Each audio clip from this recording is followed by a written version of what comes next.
કેમ છો વિદ્યાર્થી મિત્રો? આગળના લેક્ચરમાં આપણે સલ્ફરના અપરૂપો અને તેના બંધારણ કઈ રીતે બનાવાય તેનો અભ્યાસ કર્યો હતો. હવે આપણે નવા સમૂહની શરૂઆત કરવાની છે.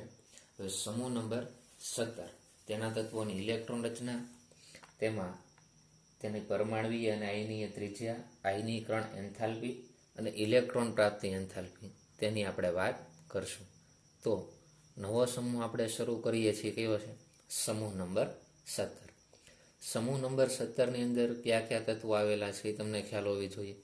અને બીજું એ કે ઇલેક્ટ્રોન રચના આપણે લખવી છે, તો સાથે સાથે સમૂહ નંબર 18ના તત્વો પણ તમને ખ્યાલ હોય તો ઇલેક્ટ્રોન રચના બહુ ઇઝી બની જાય.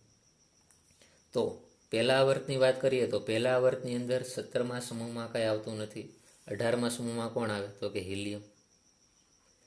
બીજા આવર્તની વાત કરીએ, 17મો સમૂહ આપણે લખીએ તો શું આવે? ફ્લોરિન, ક્લોરિન, બ્રોમિન, આયોડિન અને એટેસ્ટાઇન. અહીંયા શું આવશે? Helium, neon, argon, krypton, xenon અને રેડોન. ફ્લોરિનનો પરમાણુ ક્રમાંક શું છે? આપણને ખ્યાલ છે ફ્લોરિનનો પરમાણુ ક્રમાંક કેટલો છે? 9 છે. હવે નીચેના જે આ તત્વો છે તેના પરમાણુ ક્રમાંક આપણને કઈ રીતે મળી શકે? તો આપણે જોઈએ તો મેજિક સંખ્યા જો આપણને ખબર હોય તો આ જે નીચેના જે તત્વો છે તેના પરમાણુ ક્રમાંક આપણે મેળવી શકાય. તો 17મા સમૂહની જે મેજિક સંખ્યા છે એ શું છે? તો કે 8, 18, 18 અને 32. તો આપણે અહીંયા લખીએ, જો 8, 18, 18 અને 32. આ શું થઈ ગઈ? તેની મેજિક સંખ્યા થઈ ગઈ. હવે આપણે શું કરીએ તો કે આનો સરવાળો કરતા જઈએ તેમ આપણને નીચેના તત્વોના પરમાણુ ક્રમાંક મળતા જશે. તો જુઓ તો 9ની અંદર પહેલાં આપણે કેટલા ઉમેરશું? 8 ઉમેરશું. તેનો સરવાળો કરીએ અને જે આન્સર આવે એ કોનો પરમાણુ ક્રમાંક થઈ જાય? ક્લોરિનનો પરમાણુ ક્રમાંક થઈ જાય. 8 + 9 કેટલા થશે? 17. પાછા આપણે આગળ વધીએ. 17ની અંદર કેટલા ઉમેરશું? તો કે 17ની અંદર પાછા આપણે 18 ઉમેરશું. કેટલા ઉમેરીએ? 18. તો 17ની અંદર 18 ઉમેરો, શું આન્સર આવે? એ બ્રોમિનનો પરમાણુ ક્રમાંક થઈ જાય. કેટલો આવશે? 35. તો અહીંયા આપણે લખી નાખીએ 35. હવે આગળ વધીએ. બ્રોમિનનો પરમાણુ ક્રમાંક 35 છે, તેમાં પાછા આપણે કેટલા ઉમેરી દઈશું? 18 ઉમેરી દો એટલે શું આવશે? આનો સરવાળો તમે કરશો, આન્સર શું આવે? જુઓ તો 5 ને 8 13, એટલે અહીંયા 3 આવશે. 3 ને 1 4 ને 5 એટલે કે 53 પરમાણુ ક્રમાંક થશે. તેની અંદર હજી આપણે કેટલા ઉમેરી દઈશું? 32 ઉમેરી દઈએ તો શું આન્સર આવે? જુઓ તો 53ની અંદર 32 ઉમેરો એટલે કેટલા આવશે? 5. અહીંયા કેટલા આવશે? 8, 85. તો આપણને પરમાણુ ક્રમાંક ઇઝીલી ખ્યાલ આવી જાય. બીજું આપણે શું જોવું પડશે? તો કે આમાં કેટલામો આવર્ત છે એ પણ આપણને ખબર હોવી જોઈએ. આ કેટલામો આવર્ત છે? તો કે બીજો આવર્ત છે. આ કેટલામો આવર્ત? ત્રીજો. પછી તો કે આ ચોથો આવર્ત, પાંચમો આવર્ત અને કેટલામો આવર્ત છે? છઠ્ઠો આવર્ત છે. કયા આવર્તથી કઈ કક્ષક શરૂ થાય અને કયો વિભાગ આમાં પૂરો થઈ જાય છે એ પણ આપણને ખબર હોવી જોઈએ.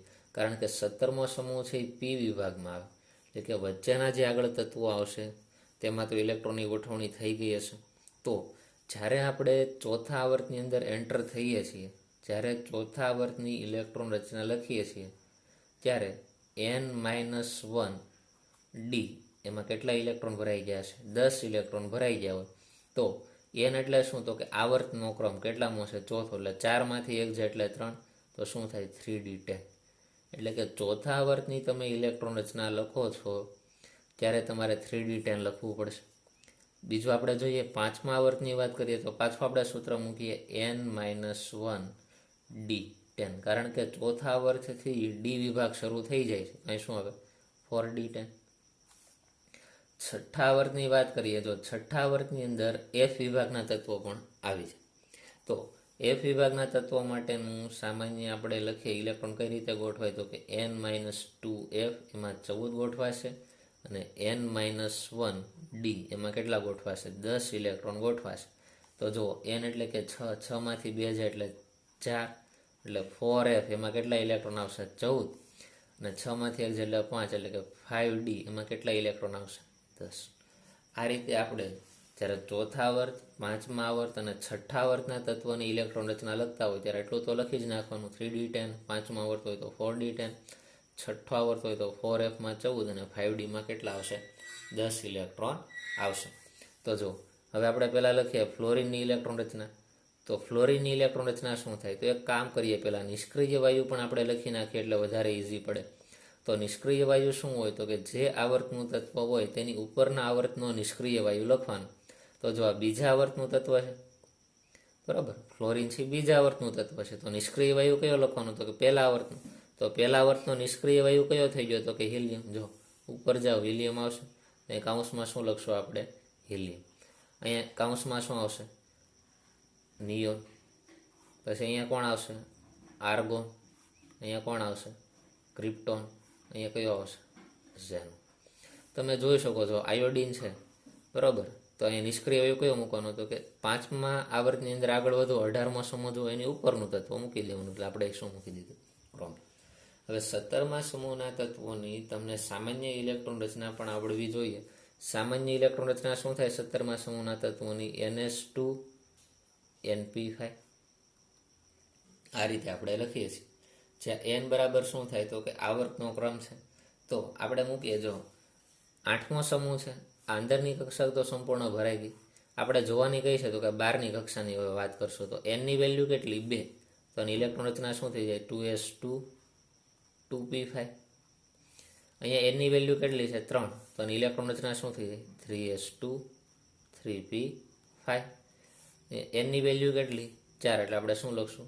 પણ અહીંયા ખાસ ધ્યાન રાખજો, જો ચોથો આવર્ત આવ્યો એટલે 3d10 પહેલાં મૂકી દઉં. અહીં શું આવશે? 3d10. પાંચમા આવર્ત આવે એટલે શું મૂકી દઉં? 4d10. અને છઠ્ઠો આવર્ત આવે એટલે શું મૂકી દઉં? 4fમાં 14 ઇલેક્ટ્રોન આવશે અને 5dમાં કેટલા ઇલેક્ટ્રોન આવશે? 10. તો ચોથા આવર્ત માટે પાછું અહીંયા કન્ટિન્યુ રાખીએ. ચોથા આવર્ત માટે શું થાય? 4s2 4p5. અહીંયા પાંચમા આવર્ત માટે શું થાય? 5s2 5p5. છઠ્ઠા આવર્ત માટે 6s2 6p5. તો આ આપણને શું મળી ગઈ? તો કે 17મા સમૂહના તત્વોની ઇલેક્ટ્રોન રચના ખબર પડી ગઈ. આ બીજું સાઈડમાં જે આપણે લખીએ છીએ એ આપણી સમજ માટે ને ઝડપથી ઇલેક્ટ્રોન રચના યાદ રહે તેના માટે છે. પણ ઇલેક્ટ્રોન રચના તો આજ તમારે યાદ રાખવાની છે, બરાબર. તમને યાદ રહી જાય તો સારી વાત છે. અથવા તો તમે આ મેજિક સંખ્યા અને 18મો સમૂહને ધ્યાનમાં રાખો અને પરમાણુ ક્રમાંક તમને ખ્યાલ હોય તો તમે આ 17મા સમૂહના તત્વોની ઇલેક્ટ્રોન રચના એ ઇઝીલી લખી શકશો. તો આ વાત થઈ 17મા સમૂહના તત્વોની ઇલેક્ટ્રોન રચના. ઇલેક્ટ્રોન રચના તમને બધાની આવડવી જોઈએ. તેની સામાન્ય ઇલેક્ટ્રોન રચના એટલે કે બાહ્યતમ કક્ષામાં કેટલા ઇલેક્ટ્રોન આવે છે એ પણ ખબર હોવી જોઈએ. જો 17મા સમૂહની વાત કરીએ તો બાહ્યતમ કક્ષામાં કેટલા ઇલેક્ટ્રોન આવે? તો બાહ્યતમ કક્ષાની સામાન્ય ઇલેક્ટ્રોન રચના થઈ તો જો તો 5 ને 2 7. તો 17મા સમૂહની બાહ્યતમ કક્ષામાં 7 ઇલેક્ટ્રોન હોય. તો ઓક્સિડેશન અંક તમે જુઓ તો મોસ્ટ ઓફલી એનો શું હોય? -1 હોય. કારણ કે એક ઇલેક્ટ્રોન મેળવીને અષ્ટક કેવું કરે? પૂરું કરે. પણ સાથે સાથે તેના ઓક્સિડેશન અંક -1 થી +7 સુધીના હોઈ શકે, અલગ અલગ. ઘણા સંયોજનોમાં તમને 17મા સમૂહના અલગ અલગ ઓક્સિડેશન અંક જોવા મળશે, પણ કોમન કયો હોય? -1.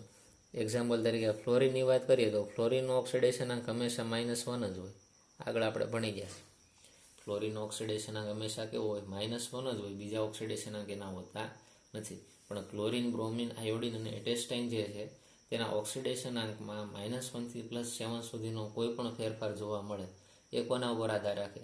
તો કે કોની સાથે જે સંયોજન બનાવેલું છે અથવા તો કોની સાથે જોડાયેલો છે તેના આધારે તેનો ઓક્સિડેશન અંક તમને ખબર પડે. તો આ વાત થશે સમૂહ 17ના તત્વોની ઇલેક્ટ્રોન રચનાની. પછી આપણે આગળ વધીએ. જો એની પછીનો પોઈન્ટ શું આવશે? ઇલેક્ટ્રોન રચના કમ્પ્લીટ કરી પછી આવશે તો કે પરમાણવીય અને આયનીય ત્રિજ્યા. આપણને ખ્યાલ છે સમૂહમાં ઉપરથી નીચે તરફ જઈએ તેમ શું થાય? મુખ્ય કક્ષા એટલે કે મુખ્ય ક્વોન્ટમ આંકમાં શું થાય? વધારો થતો જાય તેમ તેના કદમાં શું થશે? વધારો થતો જશે. તો આપણે જોઈએ, જો 17મા સમૂહની આપણે વાત કરીએ તો શું આવે એમાં? સમૂહમાં તમે ઉપરથી નીચે તરફ જાઓ છો. જો ઇલેક્ટ્રોન રચના અહીંયા લખેલી છે. સમૂહમાં ઉપરથી નીચે તરફ તમે જાઓ એમ એનની વેલ્યુ વધતી જાય. જો અહીંયા એનની વેલ્યુ કેટલી છે? 2. અહીંયા કેટલી? 3. અહીંયા શું આવશે? 4 આવશે. અહીંયા કેટલી? 4. અહીંયા 5. અહીંયા કેટલી? 6. બરાબર. એટલે બાહ્યતમ કક્ષાની વાત કરીએ તો ઇન્ટેસ્ટાઇનમાં છેલ્લો ઇલેક્ટ્રોન છે 6ઠ્ઠી કક્ષામાં આવે, જ્યારે ફ્લોરિનમાં છેલ્લો ઇલેક્ટ્રોન બીજી કક્ષામાં આવે.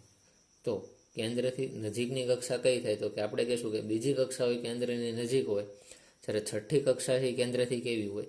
દૂર હોય. તો આપણે એમ કહી શકાય કે કેન્દ્ર અને ઇલેક્ટ્રોન વચ્ચેનું અંતર ઇન્ટેસ્ટાઇનમાં સૌથી વધારે હોય, જ્યારે ફ્લોરિનમાં કેન્દ્ર અને ઇલેક્ટ્રોન વચ્ચેનું અંતર સૌથી ઓછું હોય. માટે સમૂહમાં તમે ઉપરથી નીચે તરફ જાઓ તેમ ક્રમશઃ કદમાં શું થવાનો છે? વધારો થવાનો છે. અને કદમાં વધારો થાય એટલે તમને ખ્યાલ આવે સાથે સાથે તેના પરમાણુય ત્રિજ્યા, તેની આયનીય ત્રિજ્યા, તેમાં પણ શું થાય? વધારો જોવા મળે. તો જોઈએ, જો હેલોજન તત્વો મહત્તમ અસરકારક કેન્દ્રીય વીજભારના કારણે તેના અનુવર્તી આવર્તોમાં સૌથી ઓછી પરમાણુય ત્રિજ્યા ધરાવે છે. 17મા સમૂહના તત્વોની ત્રિજ્યા કેવી હશે? ઓછી હશે. કોની સાપેક્ષમાં? તેની બાજુના જે સમૂહ છે એની સાપેક્ષમાં. 16મો સમૂહ છે, 15મો સમૂહ છે. એની પાછળનું કારણ શું છે? તો કે એમાં શું છે? અસરકારક કેન્દ્રીય વીજભારના કારણે. કે અસરકારક કેન્દ્રીય વીજભાર એટલે શું? કે કેન્દ્રમાં રહેલા પ્રોટોન એ પ્રબળતાથી ઇલેક્ટ્રોનને આકર્ષવાની ક્ષમતા ધરાવે છે. કારણ કે આ જે 17મા સમૂહના તત્વો છે તે બધાને એક ઇલેક્ટ્રોનની તો જરૂર જ છે. માટે શું કરે? તો કેન્દ્રમાં રહેલો પ્રોટોન એ ખૂબ જ પ્રબળતાથી ઇલેક્ટ્રોનને પોતાની તરફ ખેંચવાનો પ્રયત્ન કરે, જેના કારણે તેના ત્રિજ્યામાં શું થાય? ઘટાડો થાય.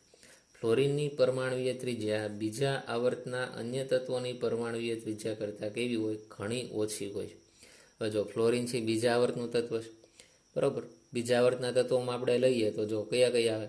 હાઇડ્રોજન અને હિલિયમ પહેલા આવર્તમાં આવે, પછી lithium, beryllium, boron, carbon, nitrogen, oxygen, fluorine અને નિયોન. આ જે તત્વો છે બીજા આવર્તના તત્વો છે. એમાં બીજા આવર્તના તત્વોમાં સૌથી ઓછી ત્રિજ્યા કોની હોય? ફ્લોરિનની હોય. શા માટે? તો એનો અસરકારક કેન્દ્રીય વીજભાર ખૂબ વધારે છે, જેના કારણે બહારના ઇલેક્ટ્રોનને શું કરી નાખે? પોતાની તરફ પ્રબળતાથી આકર્ષે, જેના કારણે તેના કદ અને ત્રિજ્યામાં શું થાય? ઘટાડો થાય. એટલે શું કીધું? ફ્લોરિનની પરમાણુ ત્રિજ્યા બીજા આવર્તના અન્ય તત્વોની પરમાણુ ત્રિજ્યા કરતાં ઘણી કેવી હોય? ઓછી હોય. ફ્લોરિનથી આયોડિન તરફ જતા ક્વોન્ટમ કોષના ક્રમ વધવાના કારણે, ક્વોન્ટમ કોષ એટલે શું? મુખ્ય ક્વોન્ટમ અંક એનની કિંમત વધવાના કારણે તેમની પરમાણવીય અને આયનીય ત્રિજ્યામાં શું થાય છે? વધારો થાય છે. એટલે તમે ઉપરથી નીચે તરફ જાશો તેમ તેની પરમાણવીય અને આયનીય ત્રિજ્યામાં શું જોવા મળશે? ક્રમશઃ વધારો જોવા મળે છે. બીજું જોઈએ, આયનીકરણ એન્થાલ્પી. આયનીકરણ એન્થાલ્પી એટલે શું? તો કે કોઈ એક આઇસોલેટેડ વાયુમય પરમાણુ છે તેની બાહ્યતમ કક્ષા હશે, તેમાંથી ઇલેક્ટ્રોનને દૂર કરવા માટે આપવી પડતી ઓછામાં ઓછી જે ઉર્જા છે તેને આપણે તે તત્વની આયનીકરણ એન્થાલ્પી કહીએ છીએ. તો જો 17મા સમૂહના જે તત્વો છે તેની આયનીકરણ એન્થાલ્પી કેવી હોય? તો આપણે શું કહીશું? આયનીકરણ એન્થાલ્પી આમાં જોવા જઈએ તો આમાં ઇઝીલી તો ઇલેક્ટ્રોન બહાર નીકળવાનો નથી. આમાં ઇઝીલી ઇલેક્ટ્રોન બહાર નીકળશે નહીં. શા માટે? જો 17મા સમૂહના કોઈ પણ તત્વ જુઓ, આમાંથી ઇઝીલી ઇલેક્ટ્રોન બહાર નીકળવાની વૃત્તિ નથી ધરાવતા, પણ ઇલેક્ટ્રોન મેળવવાની વૃત્તિ ધરાવે. બરાબર. આને તો અષ્ટક પૂરું કરવું છે ને. માનો કે આમાંથી એક ઇલેક્ટ્રોન બહાર કાઢે તો અહીંયા 5ની જગ્યાએ કેટલા આવે? 4. તો આનું અષ્ટક પૂરું થવાનું જ નથી. આને તો એક ઇલેક્ટ્રોનની જરૂર છે, એટલે કે એક ઇલેક્ટ્રોન મળે તો અહીંયા 6 આવી જાય. જો બધે અહીંયા કેટલા આવી જાય? 6. અહીંયા 6 થઈ જાય, અહીંયા 6 થઈ જાય, અહીંયા 6. પણ આ તત્વો છે, બરાબર, એમાંથી આપણે ઇલેક્ટ્રોન બહાર કાઢવો હોય તો ઇઝીલી નીકળવાનો નથી. શા માટે? તો કે અષ્ટકની રચના પૂરી કરવી છે અને ઇલેક્ટ્રોનની જરૂર છે, એ દાન કરશે નહીં. પણ ઉપરથી નીચે તરફ જાઓ તેમ કદ વધે તો અહીંયા 6ઠ્ઠી કક્ષાનો ઇલેક્ટ્રોન તો આમાંથી ઇઝીલી દૂર થવાનો છે. એ તો તમને ખ્યાલ છે. કદ વધે તેમ કેન્દ્ર અને બાહ્યતમ કક્ષામાં રહેલા ઇલેક્ટ્રોન વચ્ચેનું અંતર વધે, જેના કારણે આકર્ષણમાં શું થાય? ઘટાડો. એટલે ઇઝીલી ઇલેક્ટ્રોન છે દૂર થવાનો છે. એટલે જોઈએ, જો આયનીકરણ એન્થાલ્પીમાં શું થાય? તેઓ ઇલેક્ટ્રોન ગુમાવવાનું ઓછું વલણ ધરાવે છે. એટલે આ બધા તત્વો છે ઇલેક્ટ્રોન ગુમાવતા નથી. અને આયનીકરણ એન્થાલ્પીનો કોન્સેપ્ટ જ શું છે? તો કે કોઈ પણ પરમાણુમાંથી ઇલેક્ટ્રોનને દૂર કરવો. પણ આ જે તત્વો છે ઇલેક્ટ્રોન ગુમાવવાનું વલણ ધરાવતા નથી. તેથી તેઓ ઊંચી આયનીકરણ એન્થાલ્પી ધરાવે છે. એટલે આમાંથી જો તમારે ઇલેક્ટ્રોનને બહાર કાઢવું હોય તો તમારે બહારથી વધારે ઉર્જા આપવી પડે, માટે તેની આયનિક એન્થાલ્પી કેવી હોય? ખૂબ વધારે જોવા મળે છે. પણ જ્યારે પાછા આપણે સમૂહમાં ઉપરથી નીચે તરફ જઈએ તો સમૂહમાં ઉપરથી નીચેની તરફ જતાં પરમાણુય કદ વધવાના કારણે આયનિક એન્થાલ્પી કેવી થઈ જાય? ઘટી જાય છે. સમૂહમાં ઉપરથી નીચે તરફ આપણે આગળ વધશું તેમ તેની આયનિક એન્થાલ્પીમાં ઘટાડો જોવા મળશે. આગળ વધી ઇલેક્ટ્રોન પ્રાપ્તિ એન્થાલ્પી. હવે જો ઇલેક્ટ્રોન પ્રાપ્તિ એન્થાલ્પીની વાત કરીએ તો ઇલેક્ટ્રોનને બાહ્યતમ કક્ષામાં એડ કરવાની વાત છે ઇલેક્ટ્રોન પ્રાપ્તિ એન્થાલ્પી એટલે. તો આ બધા તત્વોને તો ઇલેક્ટ્રોનની જરૂર જ છે, માટેની ઇલેક્ટ્રોન પ્રાપ્તિ એન્થાલ્પી કેવી આવે? વધુ ઋણ આવે. ઇઝીલી ઇલેક્ટ્રોન સ્વીકારી શકે છે, જેના કારણે તે પહેલો ઇલેક્ટ્રોન જ્યારે એમાં સ્વીકારે છે ત્યારે ઉર્જા અથવા તો ઉષ્મા કેવી કરતો હોય? મુક્ત કરતો હોય છે. તો જોઈએ, જો હેલોજન તત્વો તેના અનુવર્તી આવર્તમાં મહત્તમ ઋણ ઇલેક્ટ્રોન પ્રાપ્તિ એન્થાલ્પી ધરાવે છે. એટલે કે આ જે તત્વો છે એની ઇલેક્ટ્રોન પ્રાપ્તિ એન્થાલ્પી કેવી હોય? વધુ ઋણ હોય. એનો અર્થ છે વધારે ને વધારે ઇલેક્ટ્રોન ઇઝીલી સ્વીકારતા હોય, અને ઇલેક્ટ્રોન સ્વીકાર એટલે એ એક્ઝોથર્મિક રિએક્શન થવાનું, એટલે કે ઉષ્મા કેવી થતી હોય? એમાં મુક્ત થતી હોય. આનું કારણ એ છે કે આ તત્વોના પરમાણુઓ સ્થાયી નિષ્ક્રિય વાયુની ઇલેક્ટ્રોન રચના કરતાં એક ઇલેક્ટ્રોન ઓછો ધરાવે છે. આ બધા તત્વોની તમે ઇલેક્ટ્રોન રચના જોશો તો આમાં એક જ ઇલેક્ટ્રોન ઓછો છે. એક ઇલેક્ટ્રોન આવી જાય તો 18મા સમૂહ જેવા તત્વો થઈ જાય. માટે એ ઇલેક્ટ્રોન મેળવવાની જ વૃત્તિ ધરાવશે કે ઝડપથી 18મા સમૂહ જેવા તત્વો થઈ જાય. સમૂહમાં ઉપરથી નીચેની તરફ જતા તત્વોની ઇલેક્ટ્રોન પ્રાપ્તિ એન્થાલ્પી ઓછી ઋણ થતી જાય છે. જોકે ફ્લોરિનની ઋણ ઇલેક્ટ્રોન પ્રાપ્તિ એન્થાલ્પી ક્લોરિનની ઋણ ઇલેક્ટ્રોન પ્રાપ્તિ એન્થાલ્પી કરતાં કેવી હોય? ઓછી હોય છે. ફ્લોરિન કરતાં ક્લોરિનની કમ્પેરિઝન કરીએ તો ક્લોરિનની ઇલેક્ટ્રોન પ્રાપ્તિ એન્થાલ્પી વધુ ઋણ હોય, જ્યારે ફ્લોરિનની કેવી હોય? ઓછી ઋણ હોય. એની પાછળનું કારણ શું? તો કે ફ્લોરિનના કદ એટલા બધા નાના હોય કે એમાંથી ઇઝીલી તમે ઇલેક્ટ્રોન એડ કરી શકતા નથી, અને ઇલેક્ટ્રોન સમાવવા માટે જગ્યા હોતી નથી. માટે આમાં ઇઝીલી ઇલેક્ટ્રોન આવવાનો નથી. જ્યારે ક્લોરિનના કદ વધવાના છે, જેના કારણે આમાં ઇઝીલી ઇલેક્ટ્રોન આવે, એટલે ઝડપથી ઉર્જા મુક્ત કરે, એટલે કે ઇલેક્ટ્રોન પ્રાપ્તિ એન્થાલ્પી કેવી થાય? ઋણ થાય. હવે જો ઉર્જા છે ઋણ શા માટે થાય? તો કે ઉષ્માક્ષેપક પ્રક્રિયા હોય તો આપણે ડેલ્ટા એચ કેવો લખીએ? ઋણ લખીએ. અને ઉષ્મા શોષક હોય તો ડેલ્ટા એચ પ્લસ લખીએ. એટલે અહીંયા ઋણ કીધું છે, કારણ કે આમાં આપણે ઇલેક્ટ્રોન એડ કરશું ત્યારે ઉર્જા મુક્ત થાય છે, એટલે ઋણ વેલ્યુ આવે. એટલે શું કીધું? જો કે ફ્લોરિનની ઋણ ઇલેક્ટ્રોન પ્રાપ્તિ એન્થાલ્પી ક્લોરિનની ઋણ ઇલેક્ટ્રોન પ્રાપ્તિ એન્થાલ્પી કરતાં કેવી થઈ ગઈ? ઓછી છે. આનું કારણ ફ્લોરિન પરમાણુનું કદ કેવું છે? નાનું. મેં તમને કીધું કે કદ બહુ નાનો હોય એટલે એમાં ઇઝીલી ઇલેક્ટ્રોન એડ થતો નથી. બહુ સૂક્ષ્મ કદ હોય, ઇલેક્ટ્રોનની ઘનતા જો હજી ઇલેક્ટ્રોન વધે તો ઇલેક્ટ્રોન વચ્ચે અપાકર્ષણ થવા મળે, માટે એના માટેની ઇલેક્ટ્રોન પ્રાપ્તિ એન્થાલ્પી ઓછી ઋણ હોય છે. પરિણામે ફ્લોરિનની સાપેક્ષમાં નાની 2p કક્ષકોની પ્રબળ આંતર ઇલેક્ટ્રોની અપાકર્ષણ હોય છે, અને તેથી આવનારા ઇલેક્ટ્રોન વધુ આકર્ષણ અનુભવતો નથી. એ જ કીધું. જો અહીંયા 2p કક્ષક છે, જો અહીંયા 2p કક્ષક લખી છે તો કે ફ્લોરિનમાં 2p કક્ષક છે, એમાં ઇલેક્ટ્રોન એડ કરવો છે, પણ કદ એટલા નાના છે કે બહારથી આવતો ઇલેક્ટ્રોન અને અંદરના ઇલેક્ટ્રોન વચ્ચે અપાકર્ષણના કારણે ઇલેક્ટ્રોન ઇઝીલી એમાં એડ થતો નથી. માટે ફ્લોરિનની ઇલેક્ટ્રોન પ્રાપ્તિ એન્થાલ્પી ઓછી ઋણ થાય, જ્યારે ક્લોરિનની ઇલેક્ટ્રોન પ્રાપ્તિ એન્થાલ્પી વધુ ઋણ જોવા મળે છે.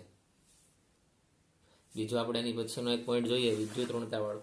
તો 17મા સમૂહની વાત કરીએ તો વિદ્યુત ઋણતા સૌથી વધારે ધરાવતું તત્વ કયું છે એમાં? તો કે ફ્લોરિન છે. ધીરે ધીરે ઉપરથી નીચે તરફ જાવ તો વિદ્યુત ઋણતામાં ઘટાડો થાય.